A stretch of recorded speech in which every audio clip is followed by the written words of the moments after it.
ഏറ്റവും പുതുതായിട്ട് ഓഡിയോ പ്രക്ഷോഭിന്റേതായിട്ട് പുറത്തു വന്നിട്ടുണ്ട്. എങ്ങനെയെങ്കിലും ആരെങ്കിലും പറ്റിച്ച് പൈസ ഉണ്ടാക്കണമെന്ന് ഷാഫി പറമ്പിൽ പറഞ്ഞു. കൗൺസിലറായതിനു ശേഷം 2-3 പ്രൊജക്ടുകൾ പറഞ്ഞു.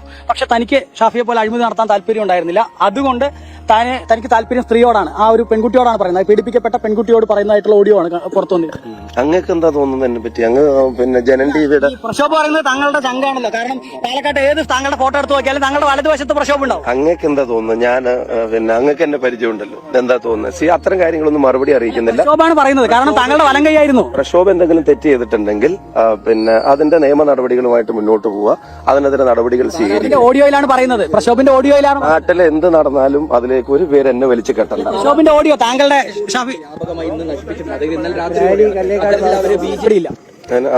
ഒരു കൃത്യത ഇല്ലാത്തത് കൊണ്ടാണ് അതിന് വെറുതെ. അതായത് പ്രക്ഷോഭ താങ്കളുടെ അരുമ ശിഷ്യനായിരുന്നു. 100% താങ്കളുടെ അരുമ ശിഷ്യൻ. 100%. അദ്ദേഹം പറയുന്നത് കൂടെ കിടന്നവനെ രാപ്പനി ഉണ്ടാവും അറിയുള്ളൂ എന്ന് പറയില്ലേ? അങ്ങനെയാണെങ്കിൽ ബ്രിജ്ഭൂഷൺ ചെയ്തതിന് നരേന്ദ്രമോദിയോട് ചോദിക്കേണ്ടി വരുമല്ലോ.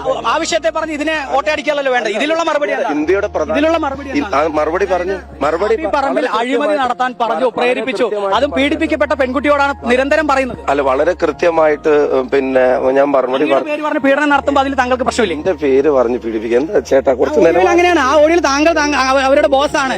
ഫ്ലൈറ്റ് യാത്രയ്ക്ക് താങ്കൾ ഇഷ്ടംപോലെ സൗകര്യമുണ്ട്. എന്റെ പേര് പറഞ്ഞാൽ നാട്ടിൽ പീഡിപ്പിക്കാൻ നിന്ന് കൊടുക്കുന്ന കുട്ടികളല്ല, പെൺകുട്ടികളെ അങ്ങനെ വില കുറച്ച് കാണണ്ട. പക്ഷേ പ്രക്ഷോഭ് താങ്കളുടെ ശിഷ്യനാണല്ലോ, അപ്പൊ അയാൾ അങ്ങനെ ചെയ്തു എന്നുള്ളത് ഒരു കാര്യമാണല്ലോ, അതൊരു ഫാക്ട് ആണല്ലോ. അത് ഞാൻ ആദ്യം പറഞ്ഞത് ആ കാര്യത്തിൽ അപ്ലിക്കബിൾ ആണോ എന്നും കൂടെ ആലോചിച്ചിട്ട് എന്നോട് ചോദിച്ചോളൂ.